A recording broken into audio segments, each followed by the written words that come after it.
बच्चों, आज की कक्षा में अपन विषय सामाजिक विज्ञान पाठ 12 पढ़ेंगे, सल्तनत कालीन प्रशासन एवं जनजीवन।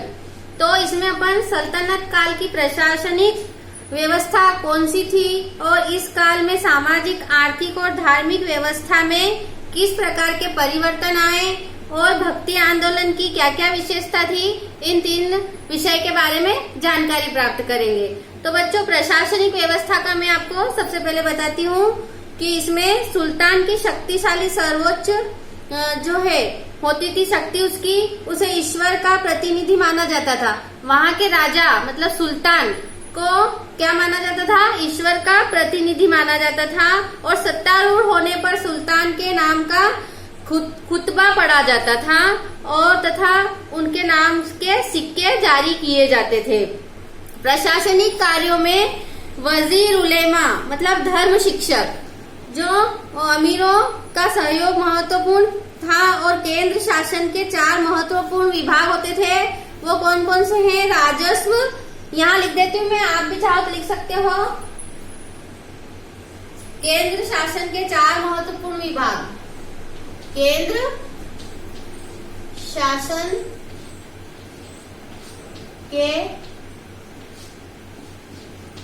4 महत्वपूर्ण विभाग।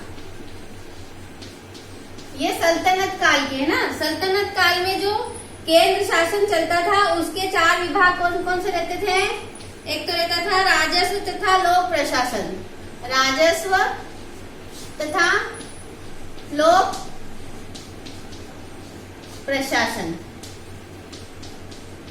और एक सैन्य विभाग है ना, दूसरा सैन्य विभाग, और तीसरा है राजकीय पत्र व्यवहार। इसमें पत्र को एक दूसरे राजा अपने उसके राज्य से दूसरे राज्य में पहुंचाते थे। तो राजकीय पत्र व्यवहार, पत्र व्यवहार, और शिक्षा और अनुदान, चौथा है शिक्षा और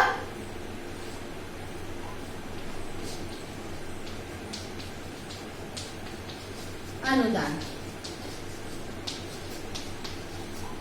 ये 4 विभाग होते थे इन राजाओं के। तो इन विभागों के अधिकारी को क्रमशः दीवाने विजारत, दीवाने अर्ज, दीवाने इंशा और दीवाने रिसालत कहा जाता था। इन चारों का नाम इन्होंने क्या रखा था? दीवाने विजारत, दीवाने अर्ज, दीवाने इंशा और दीवाने रिसालत कहा जाता था। और राज्य सूबों में और सूबे शिकों में शिक परगनों मतलब जिलों में बटे हुए थे। शिक परगनों मतलब जिले में बटे हुए थे। सूबे का प्रमुख वली या मुफ्ती, शिक का प्रमुख शिकदार और परगने का मुखिया आमिल कहलाता था। वहाँ का जिले का जो है शिक प्रमुख क्या कहलाता था? शिकदार, मुखिया कहलाता था, आमिल कहलाता था। और 13वीं शताब्दी में सुल्तानों ने राज्य को सैनिक क्षेत्रों में विभाजित किया और विभाजित करने के बाद इन्हें इक्ता कहा जाता था। विभाजन के बाद इसका क्या नाम पड़ गया था? इक्ता, 13वीं शताब्दी के सुल्तानों ने। और इसका मुख्य अधिकारी इक्तादार कहलाता था। इक्ता प्रणाली का प्रारंभ इल्तुतमिश द्वारा किया गया। तो आपका प्रश्न भी बन सकता है कि इक्ता प्रणाली का प्रारंभ किसने किया? तो आप लिख सकते हैं इल्तुतमिश ने किया था। अब आप आ जाइए सामाजिक जीवन में। पहले मैंने आपको प्रशासनिक व्यवस्था के बारे में बताया, अब दूसरा आपका है सामाजिक जीवन। तो समाज में क्या होता था?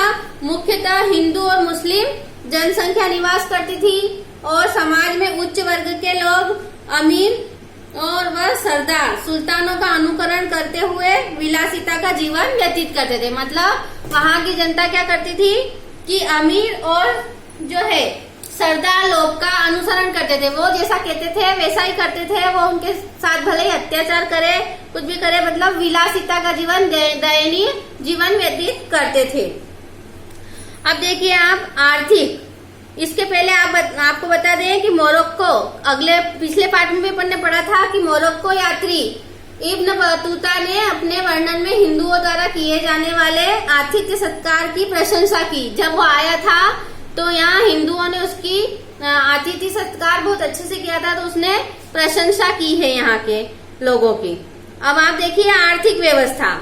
आर्थिक व्यवस्था में दिल्ली मतलब सल्तनत कालीन प्रशासन में आर्थिक व्यवस्था किस प्रकार की थी, इसके बारे में अपन पढ़ेंगे।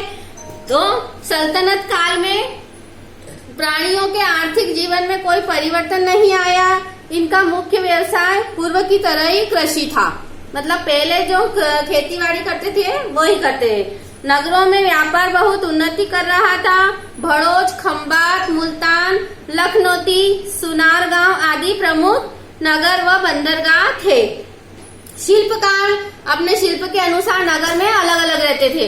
अगर लोहार है तो लोहार का अलग मोहल्ला बना दिया जाता था, और सुनार है तो सुनार का मोहल्ला अलग बना दिया जाता था।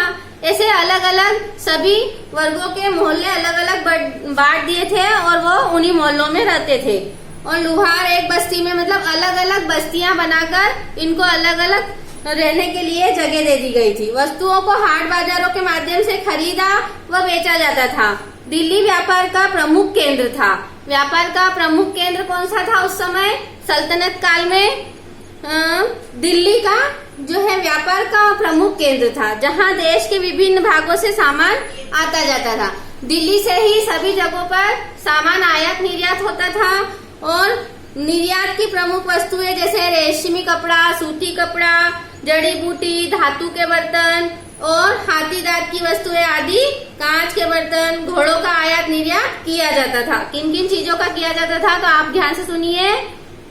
रेशमी कपड़ा, जड़ी बूटियां, सूती कपड़ा और धातु के बर्तन, हाथी दांत की वस्तुएं, कांच, इन सबों और घोड़ों का भी आयात निर्यात किया जाता था। और राज्य की आय का प्रमुख स्रोत कर था। भूमि कर, जैसे कर में कौन कौन से कर शामिल होंगे तो भूमि कर, और उसकी जो भूमि कर में उपज का 1/2 या 1/3 हिस्सा कर के रूप में ले लिया जाता था। चुंगी कर मतलब सामान जब एक देश से दूसरे देश में आता था तो वहाँ पर चुंगी कर भी लिया जाता था। और सिंचाई कर, खनिज संपत्ति, मकान कर, तीर्थ यात्रा कर आदि राज्य के आय के अंदर साधन थे। ये जो है राज्य की आय का मुख्य साधन था। सभी तरह के कर लेकर और राज्य का आय का ये मुख्य साधन बना लिया गया था। और हिंदुओं और अन्य गैर मुस्लिमों ने जजिया कर और मुसलमानों से जकात नामक कर लिया जाता था। इब्न बतूता ने दिल्ली का वर्णन करते हुए लिखा है कि दिल्ली सबसे अधिक सुंदर नगर था। देश की सभी भागों से दिल्ली नगर में सामान आता जाता था। सुल्तानों द्वारा चांदी के टके व तांबे के दरहम नामक मुद्रा चलाई गई थी। ये आपको पिछले पार्ट में भी बताया गया था। अब आप देखिए भाषा और साहित्य का, विज्ञान का इसमें कैसे उन्नति हुई सल्तनत कालीन प्रशासन में। तो आप देखिए कि प्राथमिक शिक्षा केंद्र पूर्ववत मंदिर व मस्जिदों में होती थी। बच्चों की प्राथमिक शिक्षा मतलब पहले की शिक्षा कहाँ होती थी? मस्जिदों और मंदिरों में होती थी। कुछ स्थानों पर प्राथमिक विद्यालय की स्थापना भी की गई थी। उच्च शिक्षा के लिए टोल मतलब महाविद्यालय, टोल का मतलब महाविद्यालय व मदरसों की व्यवस्था की गई थी उच्च शिक्षा के लिए। और केंद्र स्तर पर फारसी भाषा का प्रयोग होता था, जिसके प्रभाव से भारतीय भाषाओं में भी फारसी के बहुत से शब्दों का प्रयोग होने लग गया था। अब हिंदी और फारसी के सम्मिश्रण से इस काल में एक नई भाषा उर्दू का जन्म हुआ। उर्दू भाषा का जन्म कैसे हुआ? हिंदी और फारसी को मिलाकर उर्दू भाषा का जन्म हुआ, जो पारस्परिक बोलचाल की भाषा बन गई थी। उर्दू भाषा का व्यवहार हिंदी की तरह ही है, किंतु इसके शब्दकोश में फारसी व हिंदी भाषाओं के शब्द मिल गए हैं। इस काल में क्षेत्रीय भाषाओं का विकास हुआ, जिनमें उत्तम साहित्य की रचना भी हुई है। कुछ हिंदू राज्यों जैसे विजयनगर के राज्य दरबार में संस्कृत भाषा का प्रयोग भी किया जाता था। अधिकतर तो हिंदी और उर्दू का किया जाता था, लेकिन विजयनगर के राज दरबार में संस्कृत का भी प्रयोग होता था। और संस्कृत के ग्रंथों के अनुवाद भारतीय भाषाओं के साथ साथ अरबी व फारसी भाषा में भी होने लगे थे। अब इस काल के प्रसिद्ध दार्शनिक व साहित्यकार अमीर खुसरो ने अपनी रचनाओं में उर्दू व हिंदी भाषा का प्रयोग किया। वे पहले ऐसे मुस्लिम थे लेखक थे जिन्होंने सर्वाधिक रचनाओं में हिंदी भाषा का प्रयोग किया। अमीर खुसरो पहले ऐसे कवि थे, लेखक थे जिन्होंने पहली बार हिंदी भाषा का ज्यादा से ज्यादा प्रयोग किया। इस काल के प्रसिद्ध कवि और लेखकों के नाम आप नोट कर लीजिए, जैसे कि श्रीनाथ और मालिक मोहम्मद जायसी, अमीर खुसरो, नरपति नाला, विद्यापति और कबीरदास जी के दोहे व भक्ति गीत प्रमुख रूप से उल्लेखनीय है सल्तनत कालीन प्रशासन में। अब अलाउद्दीन खिलजी के दरबार में प्रसिद्ध कवि अमीर खुसरो व अमीर दहलवी रहते थे। खुसरो अपनी पहेलियों और दोहों व कव्वालियों के लिए प्रसिद्ध हुए। कव्वाली का उदय भी इसी काल में हुआ था। तो चिकित्सा अब सल्तनत कालीन प्रशासन में चिकित्सा किस प्रकार की थी उसके बारे में अपन जानकारी प्राप्त करेंगे। तो इस काल में मौलाना बरुद्दीन और मौलाना सदरुद्दीन तथा अजीमुद्दीन प्रसिद्ध चिकित्सक थे। और शल्य क्रिया के चिकित्सक कौन थे?